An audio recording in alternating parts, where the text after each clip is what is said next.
Your hosts have earned a reputation as fierce and effective advocates inside and outside of the courtroom. Both partners are experienced trial attorneys who have been board certified in family law by the Texas Board of Legal Specialization.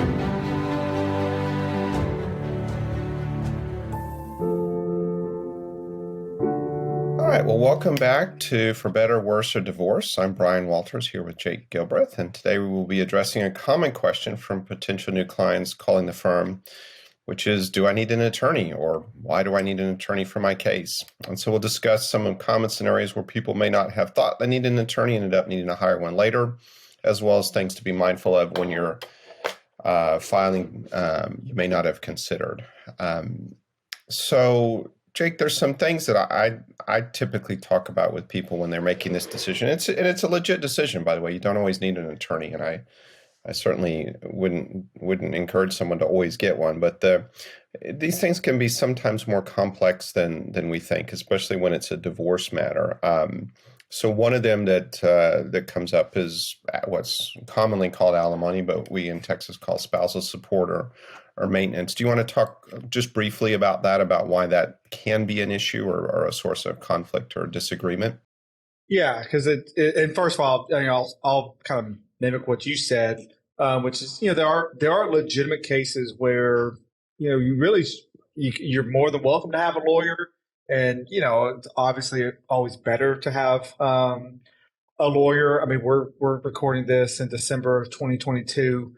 And across Texas, a lot of our pipes froze. And there's some stuff that's plumbing jobs around the house that probably in theory I could do myself.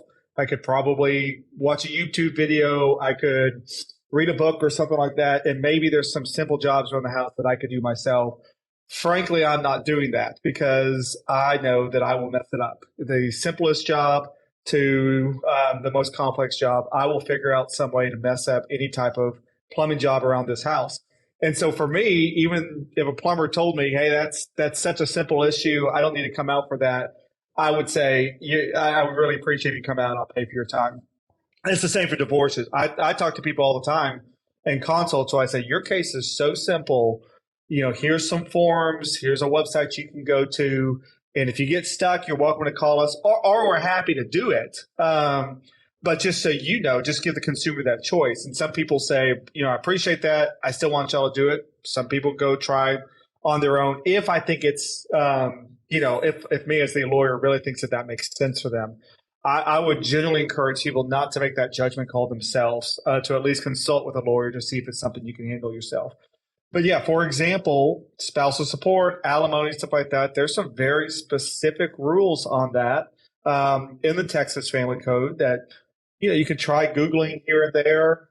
You'll probably get conflicting answers. Sometimes, shockingly, you'll get conflicting answers from people that are lawyers and claim to be experts in family law. But it's very, very specific to the statute and very fact specific. We've had other podcast episodes on spousal maintenance. And we're talking spousal maintenance, when a case is over, not temporary support when a case is pending. And we've had podcasts on what actually qualifies for spousal maintenance, but it's pretty limited. But I'll have people that'll come in and they'll be dealing with it because they Googled it or they, use some website that's really nationwide, not specific to the states. And, either extreme. Somebody will end up agreeing to pay for spousal maintenance and you're, talking to them 3 years later after their divorce decree and going, why are you paying 10 years of spousal maintenance when y'all were married for 2 years? She or he wouldn't have qualified for spousal maintenance. Oh, I didn't know. Or the reverse, right? It's like, why on earth did y'all not have spousal maintenance? You married for 15 years. You're a stay-at-home mom. And he works outside the home and makes $500,000 a year. And y'all had very little assets to divide up. You're telling me there wasn't spousal maintenance in your case? It's like, oh, I didn't know. I didn't have a lawyer. In both extremes and everything in between are, kind of hard to hear about after the fact. I hear a lot from people. I'm curious if you do too, Brian. A lot of people will call me kind of a couple of years after the divorce. Kind of buyer's remorse is probably not the right way to put it, but having regrets and tell me, well, my spouse told me not to get a lawyer. or if I get a lawyer, it's going to be a big fight, or he or she won't give me anything if I get a lawyer. So I just did this myself and I just signed the paperwork. Can I change it now? And the answer is no, you can't. So that's just one example of the kind of complex issues that can come up that you should at least consult with a lawyer about.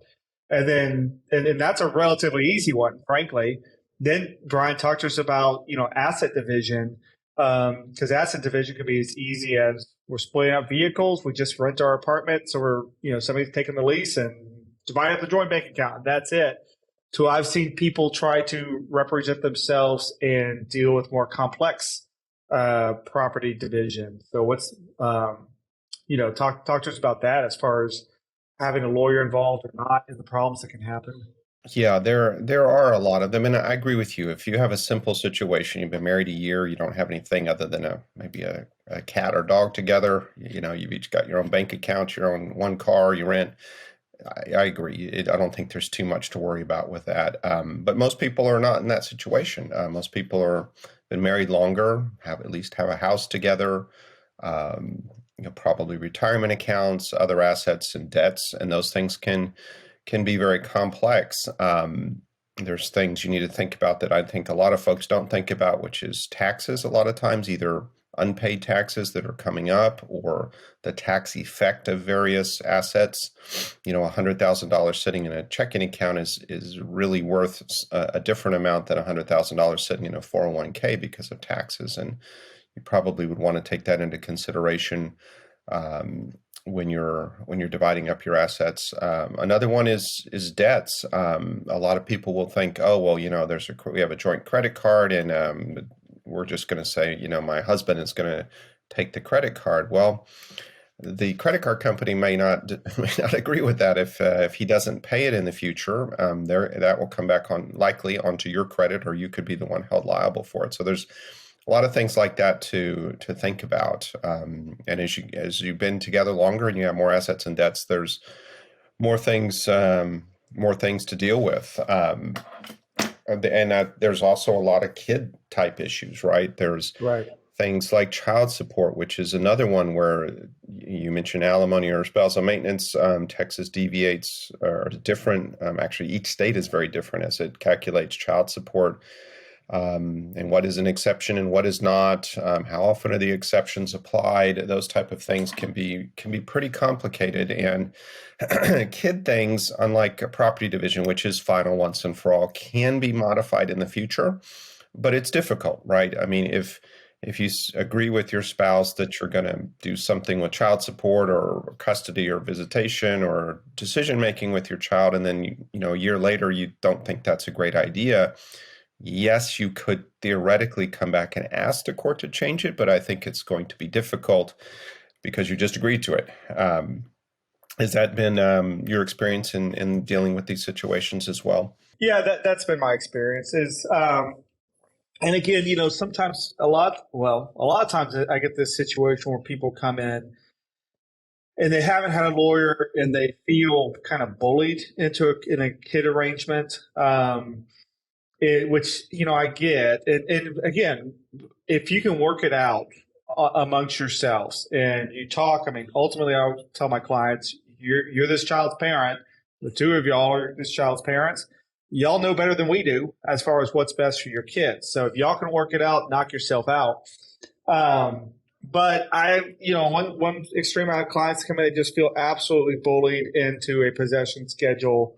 The kind of the stereotype is, you have a parent that's primary caretaker. The other parent maybe works a lot, which is nothing wrong with that, but just not as involved in the kid.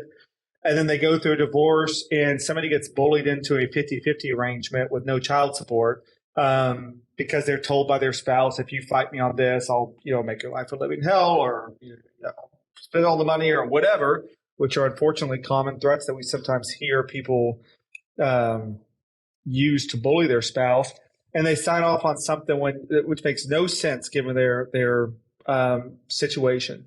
Another example though is we'll see, people that do have kind of an idea of what they want to do with their kids, and they try to draft it up with good intentions on both sides, and it just doesn't make sense. Either legally it doesn't make sense, or it's not enforceable the way they drafted it, or it just doesn't make practical sense. I mean, a lot of clients, this is their first divorce or their first time separating from a parent. I mean, this is my 10,000th divorce, or however many divorces I've done, how many divorces you've done, Brian. So we've seen the various different ways that things can go awry and big problems, and kind of help people think through those problems. Again, even if it's just a consult. I have people come in, for example, and they say, we've talked, they're getting divorced with a 2-year-old kid or a 1-year-old kid, and we're going to split every single Christmas. It's kind of a common one you hear. It's like, we want to share Christmas because it's important to both of us. So we're going to split Christmas Day from now until this kid's 18. And as an experienced lawyer, you go, that I get it. I understand why you feel that way right now. Think about the fact that 4 years from now, 5 years from now, statistically, both of y'all are going to be remarried. Statistically, you're going to be married to somebody who has kids. And you're going to have that conversation with someone of, we never get to have Christmas with your family because I agreed in my divorce decree that I'd spend every single Christmas with my ex. You just have to sort of think through that stuff. And again, just talking to a lawyer through a consult, or kind of having somebody represent, even for kind of your low conflict or minimum conflict or even no conflict divorces, those are the types of things that a lawyer should be able to, chime in efficiently and give direction to kind of save you from those pitfalls. Yeah, I very much agree. Okay, so we've talked a little bit about what happens if you realize you need an attorney after your case is over, which is, the answer is it's kind of too late at that point. And we've talked about, most people who have complex cases are probably going to hire an attorney right off the bat. And there are situations where, let's say the case has already been filed, you both agree we're not going to get attorneys, and then you hit a problem area, maybe one of these that we've just discussed. Can you tell us a little bit about what happens in that situation? Let's say 2 months after someone's filed, someone decides they want an attorney. Are they allowed to get an attorney even though they started out without one? If so, what does that process look like? Yeah, I mean, the short answer is yes, absolutely. You're allowed to get an attorney. If you have a lawyer, like we've talked about in other podcast episodes, you're allowed to switch. If you have a lawyer and you decide to represent yourself, you're allowed to fire your lawyer and represent yourself. But yeah, the situation where you've been, best efforts trying to represent yourself and it just doesn't work out, and I need a lawyer to help me through this process, or I need a lawyer to review something that we've done, whatever. That's a relatively easy process. I mean, for our office, you go through the intake process just as if you were somebody who hadn't filed before. Once we do a consult and we decide that, we're a good fit, contract signed, retainers paid, we file what's called a notice of appearance, just telling the court and the other side, we're this person's lawyer now. And then we just take over the case from there. And, it's relatively simple to do on our end. I mean, sometimes people, I think that it's difficult for us to jump in if somebody's been handling it themselves, but or sometimes I have clients that come in that have been representing themselves, and frankly, they're a little embarrassed with kind of the mess that they've made. No different than if I tried a plumbing job at my house and gave it my best and then called the plumber. Odds are I've probably made it worse, and odds are it's probably embarrassing the way I went about it. And but it's not, I mean, for us, we see it all the time, right? And we can, if there's things that need to be fixed or amended pleadings, I mean, typically we're coming in and cleaning up pleadings, making sure that you've actually pled for the things that you're entitled to. That's another thing, by the way, that we haven't talked about. Somebody representing themselves and forgets to plead for separate property, or forgets to plead for reimbursement claims or disproportionate division. I mean, we take pleadings really seriously in Texas, particularly when a case is going to trial. And that's something that, one paragraph in a divorce petition could be a 6-figure mistake or a smaller mistake, but it could be a mistake that could be easily fixed.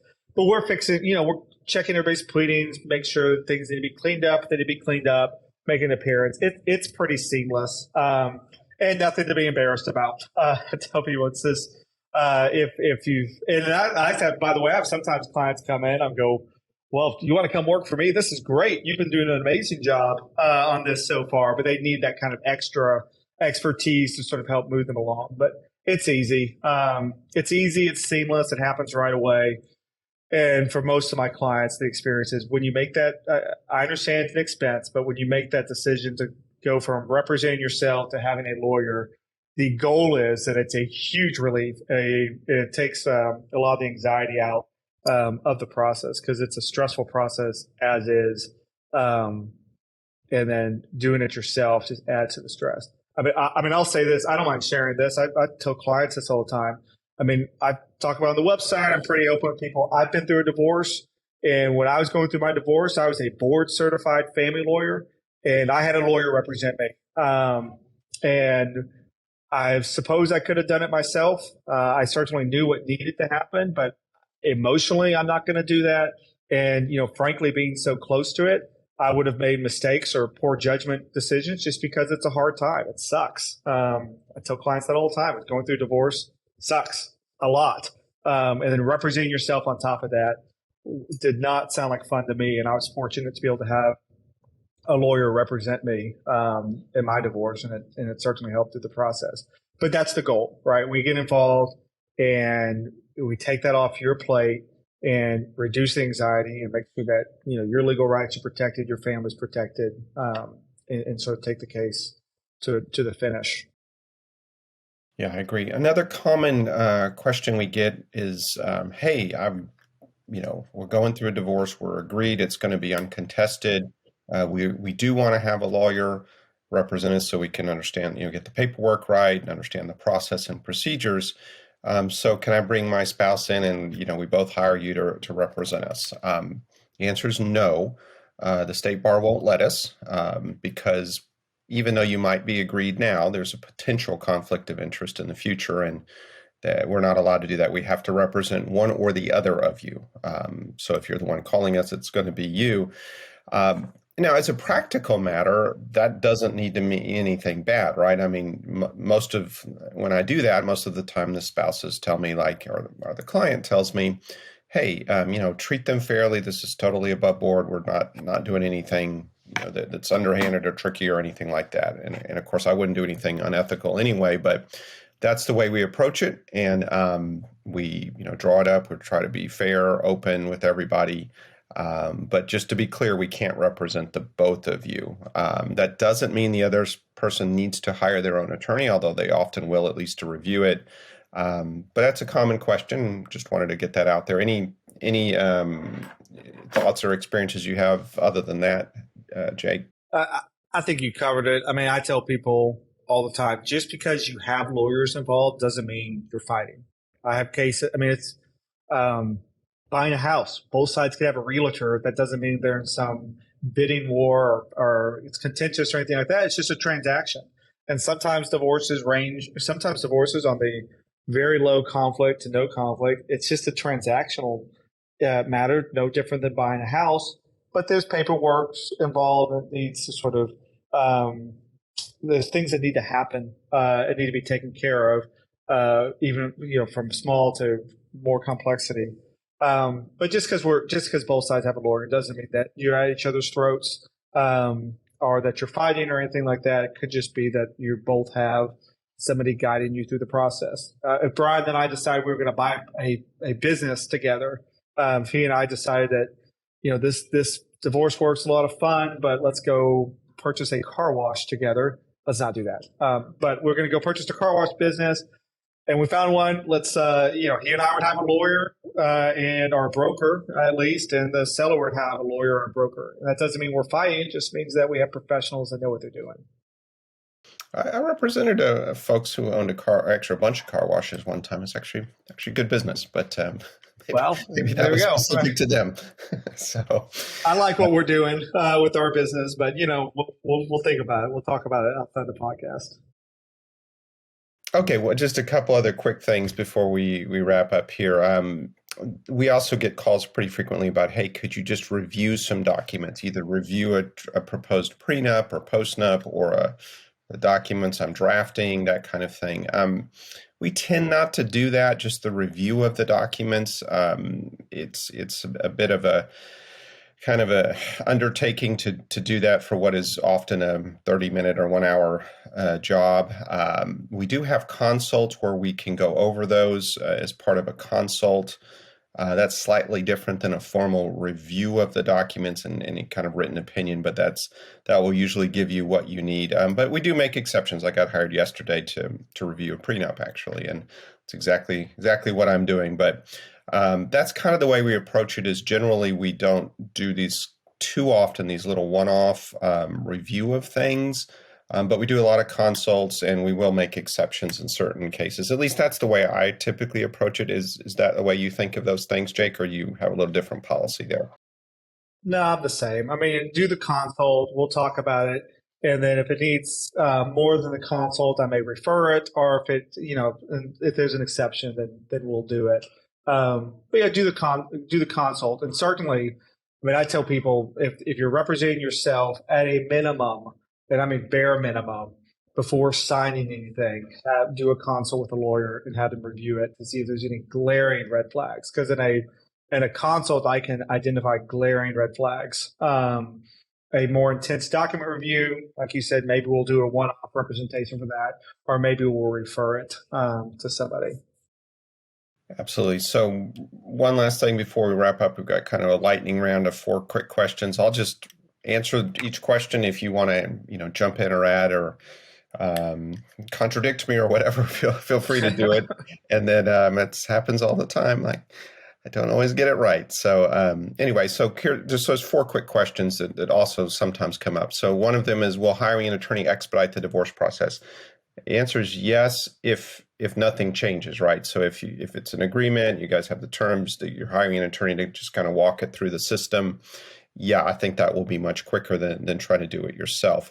Now, if you hire us and we say, well, gosh, this proposal that your spouse has made is really unfair because of some of the things we've just discussed, then that will probably slow it down, right? Because now there'll be a disagreement that we'll have to resolve in some way. But that's only if you opt to do that, and that's only because you wanted to protect your interests. So it might take a little bit longer, but you're going to get a better outcome. Does that make sense to you? Yeah, but it's tedious work. If you don't have a lawyer doing it, then it's gonna drag. Exactly. If my spouse hires an attorney, do I need one? I think we sort of touched on this a little bit above. You don't need one. It's not required by law. But, that is sort of a red flag, right? It's sort of that your spouse has now got somebody who's an expert and looking at it and is going to make sure that T's are crossed and the I's are dotted and that all their rights are protected. And so you might want to have, I think it's probably smart to have an attorney at least look at the document if they're presenting something to you to sign. Yeah, agree 100%. Can getting an attorney for limited representation help bring the cost down? Yes, and that's relatively new thing in Texas where you can have limited rep. We mentioned that a little bit above where talked about just kind of a document review. You can't, used to be you had to hire an attorney just for, you hire them overall. That would be more expensive because it opened the attorney up to a lot of responsibility. Now you can do it on a more limited basis. As we mentioned, that's not something we do a whole lot of, but we're open to it. We've done it. Yeah, it's hard to do a la carte. I want you to handle this kind of small portion because everything bleeds into everything. But for hearings particularly, somebody says, I've got a contested protective order coming up, or a temporary orders hearing, that may be something that we jump in for, handle the hearing, jump out of the case once it's done. And then certainly for trial. I mean, we have people all the time contact us either with a lawyer or represent themselves. And it's, 45 days out, 30 days out, a week out from trial. And they say, I can't do this, or my lawyer can't do this. I need you guys to come in and try the case. That is what we're built for. So certainly those situations. And lastly, are there any downsides of staying legally married and just living separately? And I mean, there's consequences, upsides and downsides. Texas is, as far as I can tell, the only state that doesn't have legal separation. So there is no difference between living together or living separately. You still have the financial obligations to each other. The money that you earn or your spouse earns is still community property. Money from investments, interest, dividends, profits, those kind of things are still community. So it is probably not a smart idea to do that. I think there's a couple of options. One is you could have a postnuptial agreement, which would address those kind of things, but that's a fairly complex legal document you're going to have drafted. Another one is to, somehow divide things out, or maybe you have very simple circumstances and it doesn't really make much difference. Sort of the example we talked about two people with, just a cat and a rent, so a place that they rent. But generally speaking, I don't think that's a wise idea. We've had people come to us 10, 20, even 30 years later. We've been separated, I just want to make the paperwork, and it's not that simple, at least in Texas. So any thoughts on that? Yeah, same. If you're staying married, don't go buy a lotto ticket because you may be splitting up the proceeds with somebody that you thought that you were legally separated from. But just another reason to talk to a lawyer, right? What's this legally mean with me and my spouse separating? I never push people to get a divorce, but I do. It is our job to let people know what the legal consequences of their decisions are. Okay. All right. Well, that's all we have for today. If you like what you heard today, do us a favor and leave us a review. We appreciate all feedback, especially when it helps us better the podcast. If you have any questions, reach out to us at podcast@waltersgilbreath.com or any of the other ways you can reach us. I'm Brian Walters, here with Jake Gilbreath. Thanks for listening. For information about the topics covered in today's episode and more, you can visit our website at waltersgilbreath.com. Thanks for tuning in to today's episode of For Better, Worse, or Divorce, where we post new episodes every first and third Wednesday. Do you have a topic you want discussed or a question for our hosts? Email us at podcast@waltersgilbreath.com. Thanks for listening. Until next time.